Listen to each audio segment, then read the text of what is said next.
يا أيها الذين آمنوا اتقوا الله وابتغوا إليه الوسيلة صلوات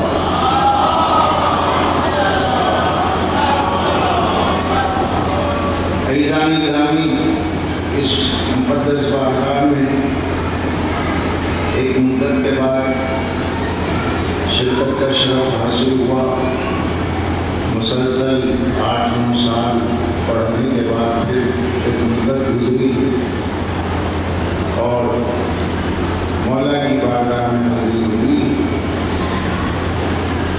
میں نے اس آیت قرآن کو عنوان بیان قرار دیا ہے۔ اس میں اللہ نے ارشاد فرمایا، اے صاحبان ایمان تقوی اختیار کرو اور وسیلے کی تلاش کرو۔ حکم ہے صاحبان ایمان سے کہ تقوی اختیار کرے اور وسیلہ تلاش کرے۔ امت کا ایک گروہ وسیلے کا منکر ہے، ہم سے دلیل طلب کرتا ہے کہ وسیلہ کیا ہے، اس وسیلے کی بنیاد کیا ہے، عقیدہ کہاں سے آیا۔ یہاں کسی کے وسیلے کی ضرورت نہیں، اللہ بے نیاز ہے، اس کو کسی کے واسطے کی ضرورت نہیں۔ ہم نے کہا کہ آپ سے خطاب ہی نہیں ہے، اللہ کہہ رہا ہے کہ اے صاحبان ایمان وسیلے کی تلاش کرو۔ تو جو مومن ہوگا اس کے پاس وسیلہ ہوگا، اور مومن بنتا ہے کل ایمان کو ماننے کی وجہ سے۔ جو کل ایمان ہی کو نہیں مانتا، نہ وہ مومن ہے نہ اسے وسیلے کی تلاش کا حکم دیا گیا ہے۔ پہلے مومن تو بنے، مومن کس سے بنتا ہے؟ کل ایمان کی ولایت کو ماننے سے۔ اللہ کی توحید موجود ہے، رسول کی رسالت کا عقیدہ موجود ہے، قیامت کا عقیدہ موجود ہے، کعبے کو قبلہ مانتے عقیدہ موجود ہے، قبر کو مانتے، موت کو مانتے، جنت کو مانتے، جہنم کو مانتے، ملائکہ کو مانتے۔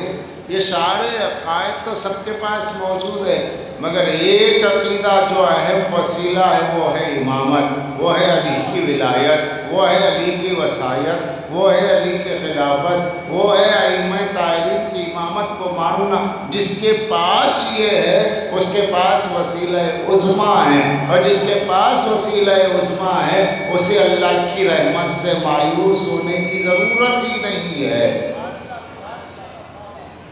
تو پہلے حکم ہوا تقوی اختیار کرو۔ یہ تقوی کیا ہے؟ پرہیزگاری، بچنا۔ قی سے تقوی ہے، قی کے معنی بچنا ہے۔ تو بچیں کس سے؟ اللہ کی نافرمانی سے بچیں۔ بچیں کس سے؟ رسول کی نافرمانی سے بچیں۔ بچیں کس سے؟ ایمان کی نافرمانی سے بچیں۔ تو پہلے بتایا وسیلے کی تلاش تب کرو جب تمہارے پاس تقوی ہو۔ یہ وسیلہ کس لیے؟ تاکہ جو کچھ تمہارے پاس نیکی کا ذخیرہ ہے، تاکہ جو کچھ تمہارے پاس عبادات ہے، ان عبادات کی قبولیت جس کے ذریعے ہو رہی ہے، اس ذریعے یعنی وسیلے کو آل محمد علیہ السلام کہا جاتا ہے۔ تو وسیلہ کب ہے؟ جب پہلے تقوی ہو۔ یہ تقوی کیا ہے؟ 2 طرح کا تقوی، ایک ظاہر کا تقوی، ایک باطن کا تقوی۔ ظاہر کا تقوی پیشانی پہ سجدے کا نشان ہے، ہاتھ میں تسبیح ہے، اسلامی حلیہ بشرا ہے، اسلامی لباس ہے، یہ علامات اسلام۔ باطن کا تقوی کیا ہے؟ تو اللہ نے کہا وَمَن يُعَظِّمْ شَعَائِرَ اللَّهِ فَإِنَّهَا مِن تَقْوَى الْقُلُوبِ، جو اللہ کے نشانیوں کی تعظیم کرے تو یہ ان کے دلوں کا تقوی ہے۔ اللہ کے نشانی کی تعظیم دل کا تقوی ہے۔ اللہ نے کہا پہلے تقوی اختیار کر پھر وسیلے کی طرف آ۔ تو ایک ہے ظاہر کا تقوی، ایک ہے باطن کا تقوی۔ ظاہر کا تقوی منافق کے پاس بھی ہے، لیکن باطن کا تقوی صرف مومن کے پاس ہوتا ہے، اور وہ ہے اللہ کے نشانیوں کی تعظیم۔ تو سوچو جس پتھر سے اسماعیل کے قدم مس ہو جائیں جب وہ قابل تعظیم ہے، جس پانی سے نبی کے قدم مس ہو جائیں جب وہ قابل تعظیم ہے، جس جگہ ابراہیم کھڑے ہو کے نماز پڑھیں، وَاتَّخَذُوا مِن مَقَامَ إِبْرَاهِيمَ مُصَلَّى، کہ تم اس کو مصلی بنا لو، جانماز بنا لو جہاں ابراہیم کا نشان قدم ہے۔ تو اللہ نشانیوں کی تعظیم کر کے اس کو کسوٹی بنا رہا ہے کہ جو ہمارے نشانیوں کی تعظیم کرے اس کے دل کا تقویٰ ہے۔ جب صفا اللہ کی نشانی، مروہ اللہ کی نشانی ہے، جب عزیز و مقام ابراہیم اللہ کی نشانی ہے، بلکہ قرآن نے کہا کہ بدنا، کہ وہ جانور جو قربانی کے لیے ذبح ہوتا ہے وہ بھی اللہ کی نشانی ہے۔ وہ جانور جو قربانی کے لیے ذبح کیا جا رہا، وجعلنا، کہ اللہ نے قرار دیا ہے بدنا کو نشانی قرار دیا، مینڈھے کو نشانی قرار دیا، دمبے کو نشانی قرار دیا۔ شریعت مطہرہ یہ کہتی ہے جس جانور کو قربانی کے لیے آپ لے کر کے آئے اس کے گلے میں جو پٹا ہوتا ہے اس کو بھی زور سے نہ کھینچے، کیونکہ جو نشانی اللہ سے منسوب ہو گئی اب اس کو جھڑکنا مت، اب اس کی توہین نہ کرنا۔ جانور ہے مگر عام جانوروں کی طرح نہیں ہے، نسبت اللہ سے ہو گئی ہے، اب اس کی تعظیم کرو۔ بکرے کی تعظیم سمجھ میں آتی ہے، جو اسماعیل کے بکرے سے نسبت رکھے اس کی تعظیم سب کی سمجھ میں آتی ہے، جو حسین سے نسبت اختیار کرے ذوالجناح کی عظمت کیوں نہیں سمجھ میں آتی؟ صلوات پڑھ دے محمد والے۔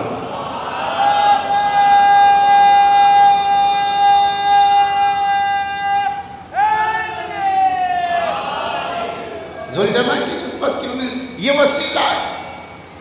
قربانی جب دیتے تو صرف ایک جانور کی قربانی نہیں ہے، وہاں آپ کو اپنے نفس کی قربانی بھی پیش نظر رکھنا کہ کسی خواہش کے بغیر اللہ کی بارگاہ میں قربانی دے رہا ہوں۔ میری اپنی نفس کی کوئی خواہش نہیں، ہر نفسانی خواہش کو جب ذبح کیا جائے دمبے کو تو اپنے نفسانی خواہشات کا بھی گلا کاٹو تاکہ اللہ کی بارگاہ میں شوق ضرور رہو۔ تو یہ وسیلہ جو ہے یہ اللہ کی بارگاہ میں مقرب کرتا ہے۔ تو اللہ نے کہا ایک ظاہر کا تقویٰ، ایک باطن کا تقویٰ۔ باطن کی تقوی کا مطلب یہ ہے کہ میرے کلمات کی اور میرے نشانیوں کی تعظیم کی جائے، تو وہ نشانیوں کی تعظیم میں اللہ نے چند چیزوں کا ذکر کیا۔ تو تعظیم کو معیار بنایا، عبادت کو معیار نہیں بنایا دل کے تقوی کا، تعظیم کو معیار بنایا، کیونکہ عبادت ابلیس کے پاس بھی تھی۔ اور نہج البلاغہ میں امیر المؤمنین کا خطبے میں مولا فرماتے ابلیس نے 6000 سال اللہ کی عبادت کی، 6000 سال، 6000 سال سبوح قدوس، 6000 سال تحلیل، 6000 سال تمجید، 6000 سال تسبیح، 6000 سال رکوع سجدہ ہوتا رہا۔ یہ ظاہر کا تقویٰ تھا جس سے فرشتے بھی یہی سمجھتے رہے کہ یہ ہم میں ہے، ہم جیسا ہے۔ بھولے بھالے فرشتے 6000 سال تک جب اس کو اپنے ساتھ عبادت کرتے پایا تو میں ایک جملہ کہوں، جو جس کی صحبت میں ہوتا ہے وہ اس کا صحابی کہا جاتا ہے۔ جو جس کی صحبت میں ہوتا ہے وہ اس کا صحابی کہا جاتا ہے۔ فرشتوں کا صحابی تھا ابلیس، اور فرشتوں نے یہی سمجھا کہ یہ ہم میں ہے، تو اب اس کے اندر نورانیت آ گئی۔ مگر اللہ نے بتایا ایک مقام آئے گا، میں بتا رہا ہوں کہ تم ظاہر کے تقوی کو دیکھ رہے ہو، میں آدم کی خلافت کی کسوٹی پر اس کے باطن کے تقوی کو باہر لاؤں گا کہ تم پہچانو کہ باطن میں بھی تقوی ہے یا صرف پیشانی پہ گٹھا ہے۔ اور جب لایا گیا اس کسوٹی پر، جب آدم کے خلافت کو پیش کیا گیا، تب ظاہری تقوی کو دیکھ کر جن کی نگاہیں خیرہ ہو رہی تھیں اللہ نے دکھایا کہ میں نے آدم کے خلافت کا اعلان کیا اور ادھر اعلان ہوا، ادھر ابلیس کی چتون پہ بل پڑ گئے، چیبا جبی ہو گیا. یہ کیا ہو رہا ہے؟ خلافت آدم کو کیوں دی جا رہی ہے؟ ارے بھائی کیوں نہ دی جائے؟ یہ ابھی بچے ہیں، یہ ابھی کم سن ہیں، میں بوڑھا ہوں، مجھے کیوں نہیں دی جا رہی ہے؟ تو فلسفہ وہی سے چلا یہ کہ بوڑھے کو خلافت پہ آگے بڑھانے کی کوشش کرنا، یہی تو ابلیسی روش ہے. غور کر رہے ہیں آپ؟ تو اللہ نے کیا کیا جب اس نے انکار کیا خلافت آدم کا؟ تو نام کیا تھا؟ عزازیل. تو کہنا چاہیے تھا اخرج یا عزازیل، اخرج. نہیں، اللہ نے نام نہیں لیا. اللہ کہتا اخرج انک رجیم، نکل جا، تو رجیم ہے، تو شیطان ہے، تو ابلیس ہے، تو خناس ہے. یہ کوئی اچھے الفاظ تو ہے نہیں بھئی. شیطان اچھا لفظ ہے تو کسی مولوی کے نام کے آگے یا کسی دوست کے آگے لکھ دو محترم شیطان صاحب، دیکھیے کتنا بھڑک جاتا ہے. میں کیوں شیطان ہوا؟ میں کیوں شرارتی ہوا؟ میں کیوں رجیم ہوا؟ تو یہ رجیم، شیطان، خناس اچھے الفاظ تو نہیں ہے نا. آج بھی آپ کسی کو ابلیس کہہ دیں لڑنے کے لیے آ جائے گا. اللہ نے یہ الفاظ استعمال کیوں کیے؟ یہ کیوں نہیں کہا اے میرے سجدہ کرنے والے، اے میرا رکوع کرنے والے، اے میری تسبیح پڑھنے والے، تیری عبادتیں ضائع ہو گئی تو ملعون ہو گیا؟ یہ کون سی اخلاق تھے جو پروردگار نے ایسے الفاظ استعمال کیے؟ آدم کی خلافت کا اعلان تو اب ہوا، مگر 6000 سال تیری بارگاہ میں سر جھکاتا رہا، کیا اس کا یہی صلہ ہے؟ جواب قدرت ہوگا نہیں. آدم کی خلافت، آدم کو خلافت میں نے دی ہے، فرشتوں نے نہیں دی ہے، میں نے دی. جو میرے حکم کو نہ مان کر سجدے کر کر کے دھوکہ دینا چاہے، میں اس کے باطن کے تقوی کو خلافت آدم پہ کسوٹی بنا کر کے بتا رہا ہوں. تم جسے عبادت گزار سمجھتے ہو یہ ابلیس ہے، تم جسے عبادت گزار جانتے ہو یہ شیطان ہے. تو پتہ چلا اللہ کی نظر میں منکر خلافت آدم، اللہ کی نظر میں آدم کی خلافت کا انکار کرنے والا 6000 سال بھی عبادت کرے تب بھی ابلیس ہے، تب بھی شیطان ہے. تو یہ آدم کی خلافت کے منکر کو شیطان کہا گیا. جو فخر آدم علی ابن ابی طالب کے خلافت اور ولایت کا انکار کرے وہ شیطان نہیں، شیطان اکبر ہوتا ہے. جب اللہ نے فرشتوں کے درمیان میں رہنے والے کی 6000 سال کی عبادت آدم کی خلافت کے آگے نہ دیکھی، رد کر دیا، تو علی کی خلافت اور امامت اور ولایت کے منکروں کی عبادت کی حیثیت کیا ہے؟ 70 سال جیے، 80 سال جیے، 25 سے 30 سال آوارگی میں گزرے، 10-20 سال کی عبادت ہوئی، پھر موت آ گئی. اس پہ اتنا گھمنڈ. علی کیا ہے؟ ان کی فضیلت کیا ہے؟ علی کا باب احتا ہونا نہیں سمجھ میں آتا، مولا کے معنی سمجھ میں نہیں آتے، مولا غدیر ہے سمجھ میں نہیں آتا، علی نے ذوالشیرہ میں خلیفہ بنایا سمجھ میں نہیں آتا. یہ سب سمجھ میں تب آئے گا جب ساری عبادتیں قیامت کے دن سیز کر لی جائیں گی اور داغ سجدہ پر نشان سجدہ نہیں، داغ سجدہ پر داغ دیا جائے گا کہ جو علی کو مانا وہ رحمت اللہ، جو علی کو چھوڑا عبادت کر کے بھی لعنت اللہ، کیونکہ علی وسیلہ عظمیٰ ہے. صلوات پڑھے محمد والے.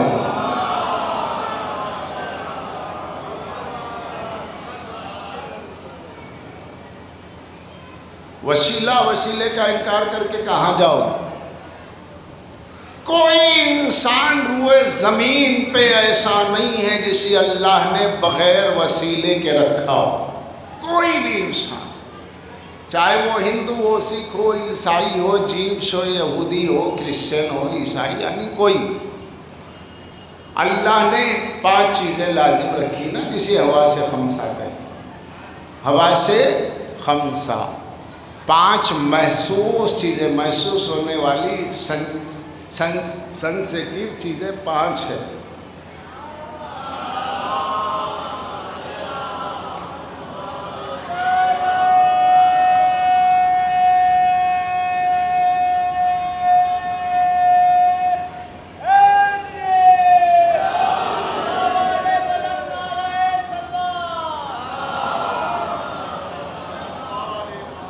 تو بہت تیزی سے مجھے گزرنا ہے، تو میں نے آپ سے عرض کیا کہ اللہ نے کیا کہا، یہ شیطان شطن سے دور کر دیا گیا، رجیم رجم سے کنکر مار دیا گیا، اس پہ لعنت مار دی گئی۔ ابلیس دھوکے کا لباس پہننے والا کہ فرشتوں کو دھوکہ دے رہا ہے کہ میں عبادت گزار، اور اللہ نے خلافت آدم کو پیش کر کے ابلیس کے دھوکے کے لباس کو اتار دیا اور بتایا کہ دیکھو یہ لعنت کرتا ہے، یہ ملعون ہے۔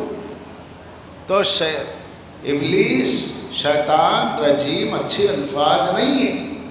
تو پتہ چلا جو اللہ کی طرف سے خلافت ہو اس کا جو انکار کرے اس کو رجیم کہنا، شیطان کہنا، خناس کہنا اللہ کی سنت ہے۔ یعنی رجیم، شیطان، خناس، یا رجیم، شیطان، ابلیس، رجیم، شیطان، ابلیس، یہ 3 الفاظ اللہ نے استعمال کیے، رجیم ہے، شیطان ہے، خناس ہے، یہ 3 لفظ استعمال کر کے اللہ نے بتایا اگر تبرہ کرنا ہے تو اس کا سلیقہ مجھ سے سیکھو۔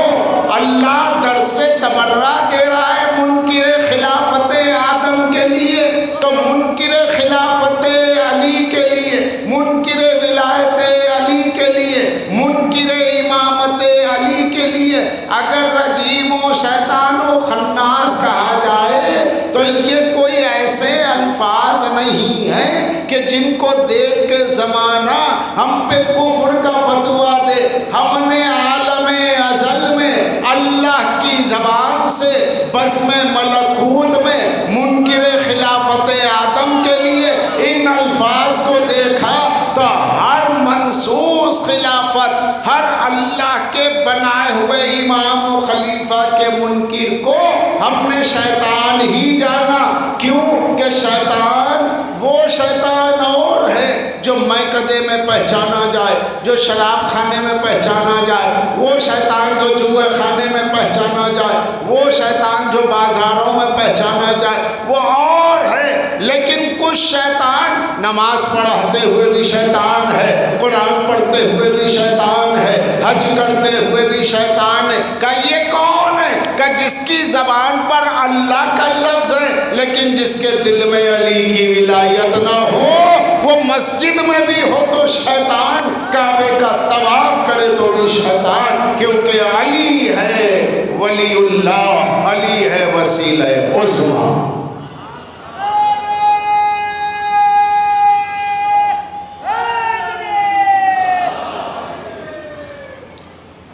یہ اللہ نے بہرحال ہر انسان میں 5 چیزیں رکھی: سونگنا،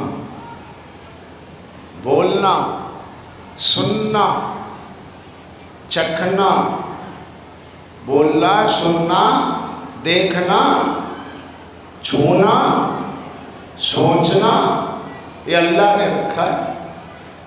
اب اگر کوئی بہرا ہو تو بہرا کون ہے؟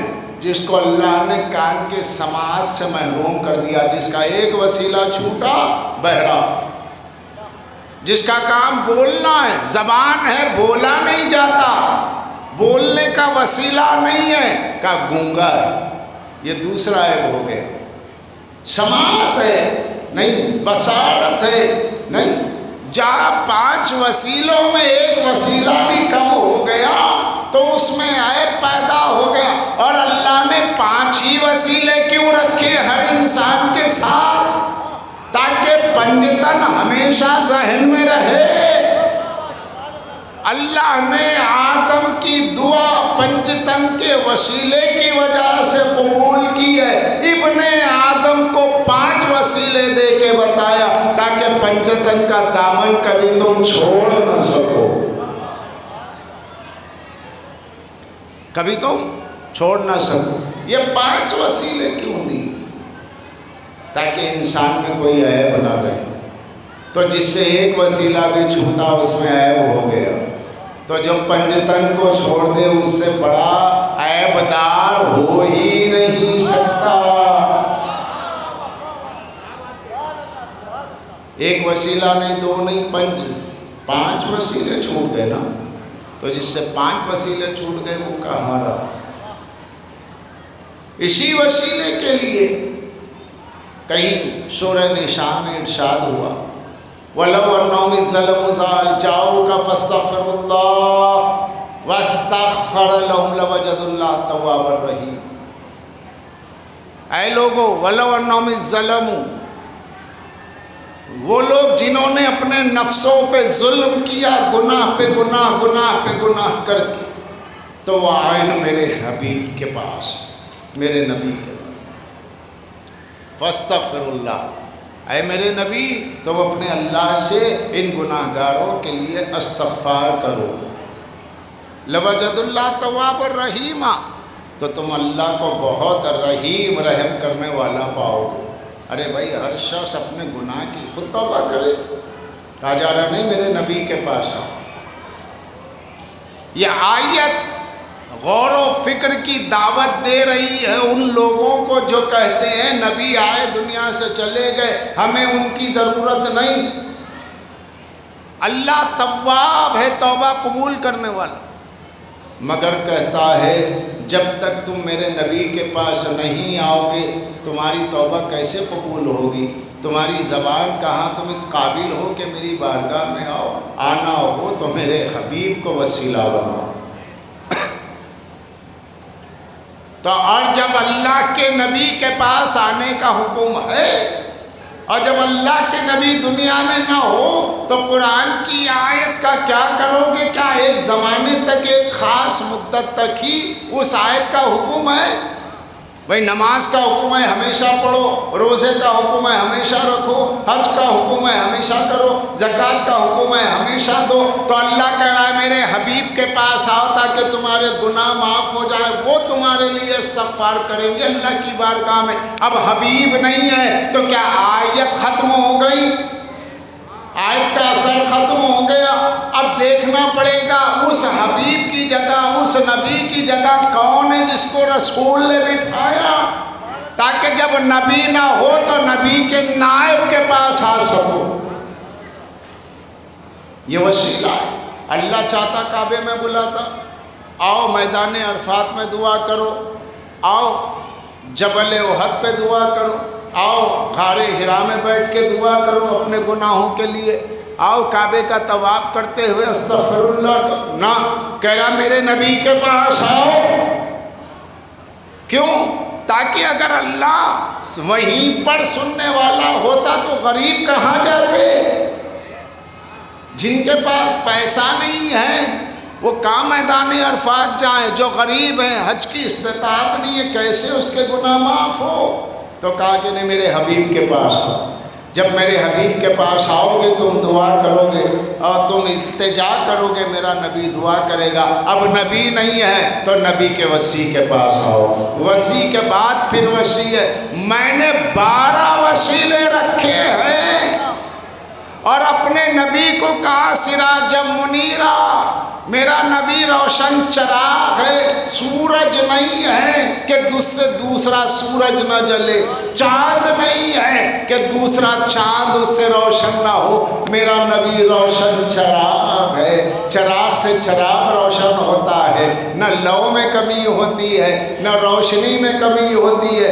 ایک سے دوسرا، دوسرے سے تیسرا روشن ہوتا ہے. چراغ سے چراغ روشن ہوتے. میں نے ایک نبوت کا چراغ روشن کیا کیا، پھر اس سے 12 امامت کے چراغ روشن کیے تاکہ تم کبھی اندھیرے میں نہ رہ سکو، تو میرا حبیب تمہیں نہ ملے تو اس کے جانشین کے پاس آؤ، علی کے پاس آؤ، علی نہ ہو حسن کے پاس، حسن نہ ہو حسین کے پاس، حسین نہ ہو زین العابدین کے پاس۔ ہونا شرط ہے، نظر آنا شرط نہیں ہے، تم جہاں رہو امام تمہیں دیکھتے ہیں، بس اللہ کی بارگاہ میں دعائے توسل کی طرح یا دیگر دعاؤں کی طرح اپنے دور کے امام کو وسیلہ بنا کر، نائب رسول کو وسیلہ بنا کر اللہ کی بارگاہ میں توبہ کرو۔ تم ادھر التجا کرتے ہو، ادھر امام زمانہ اپنے شیعوں کے لیے دعائے مغفرت فرماتے،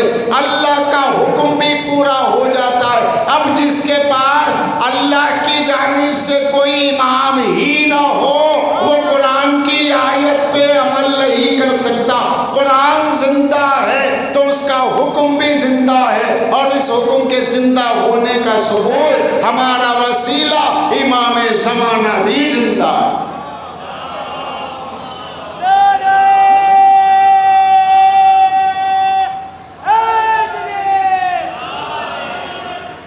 ہمارا وسیلہ امام زمانہ بھی زندہ ہے، اور وہ چاہے امام ظاہر میں ہو چاہے امام باطن میں ہو، نظر آنا شرط نہیں ہے۔ عدم الوجود، عدم الوجدان لا يدل على عدم الوجود، کسی چیز کا نہ پانا اس کے نہ ہونے کی دلیل نہیں ہے۔ آپ کربلا نہیں گئے تو اس کا مطلب کیا یہ ہے کہ کربلا نہیں ہے؟ آپ نے کعبہ نہیں دیکھا تو کیا اس کا مطلب یہ ہے کہ کعبہ نہیں ہے؟ کیا مطلب ہوتا ہے؟ امریکہ موجود ہے، لندن موجود ہے، آپ نہیں گئے کوئی اور گیا ہے، آپ نے نہیں پایا تو کیا نہیں ہے؟ تو کہا نہیں، کسی چیز کا نہ پانا اس کے نہ ہونے کی دلیل نہیں۔ اللہ نظر نہیں آتا مگر ہے، جنت نظر نہیں آتی مگر ہے، جہنم نظر نہیں آتا مگر ہے، فرشتے نظر نہیں آتے مگر ہے، جبریل نظر نہیں آتا مگر ہے۔ اتنی چیزوں کو ماننے میں اختلاف نہیں، تو صرف امام زمانہ کے نظر آنے پہ اعتراض کا مطلب علی سے بغض کا اظہار ہے اور کچھ بھی نہیں۔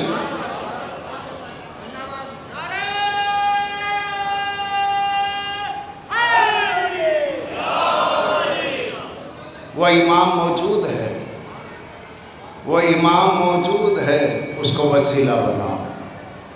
دعائے توسل ہر ہفتے میں ایک بار پڑھی جاتی ہے، ان ائمہ کا وسیلہ لیا جاتا ہے۔ کون ہوتا ہے یہ وسیلہ عظمیٰ؟ کون ہے یہ حجت اللہ؟ کون ہے یہ آیت اللہ جو اللہ کی سب سے بڑی نشانی آیت کبریٰ ہے؟ کون ہے یہ عروۃ الوثقیٰ؟ کون ہے یہ ہمارے دور کا امام ہے۔ ہر امام اپنے دور کے امام زمانہ ہے، اور اس دور کے وسیلہ عظمیٰ امام زمانہ ہے، وَأَجَّلَ اللَّهُ تَعَالَى فَرَجَهُ الشَّرِيفَ۔ اپنے بچوں کو تلقین کرو امام کے بارے میں، کیونکہ اب زمانہ وہ آ گیا ہے کہ ہم ظہور امام کے قریب آ گئے۔ جب لوگ دوستوں کی عزت کرتے ہیں، باپ کی عزت نہیں کرتے۔ جب لوگ بیویوں کی مانتے ہیں، اپنی ماں کی بات نہیں مانتے۔ اب جہاں گھر تو اب مکان تو رہ گئے مگر گھر نہیں رہے۔ مکان اینٹوں سے بنتا ہے، گھر رشتوں سے بنتا ہے۔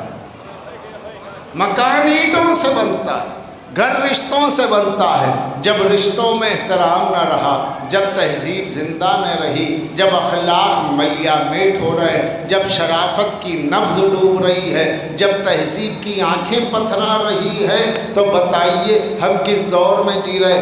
ایک قیامت 2-4 منٹ کی ہے، القاریہ تو ملقاریہ، کہ پہاڑ روئی کی طرح اڑیں گے، تو وہ قیامت تو بڑی اچھی ہے کہ کوئی کسی کو دیکھ کے روئے گا نہیں۔ قیامت یہ ہے کہ جس بیٹے کو تل تل پال کے جوان کیا، وہ اپنی بیوی کے ساتھ ماں باپ، بوڑھے ماں باپ کو چھوڑ کے الگ ہو گیا۔